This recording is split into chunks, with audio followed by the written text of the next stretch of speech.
Ito nga, bilang dating DILG Secretary at syempre alam kong 15 years po kayo sa Mandaluyong na nag-mayor, right? Nag-councilor pa kayo, nag-congressman. Familiar po kayo sa local government code, right? So sa tingin nyo ba, may depekto na ng batas at kailangan ng itugma sa panahon ngayon?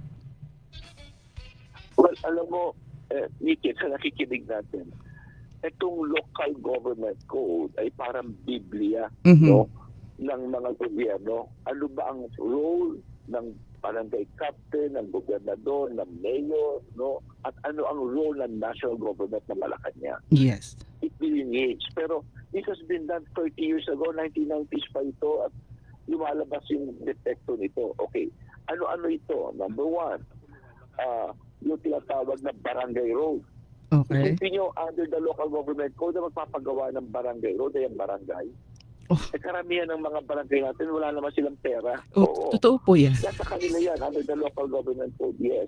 Number two, is school building construction. Nakalagay din LGU sa magpapagawa. Hindi naman kaya ng local government units ito. Karamihan national na nagpapagawa. No? Number three, nanggaling tayo sa COVID. Yung ibang kababayan natin has to go to a special hospital na may mga ma-intubate pa yung iba. These are called tertiary hospital. Under the local government code, ang magpo-provide ng tertiary hospital sa probinsya ay yung governor, yung provincial government. Opo. Hindi naman lahat ng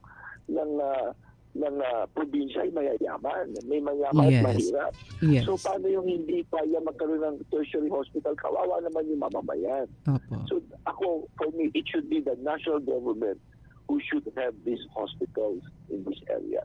So mga gano'n, ilan lamang to sa mga nakikita namin dapat baguhin. Yan.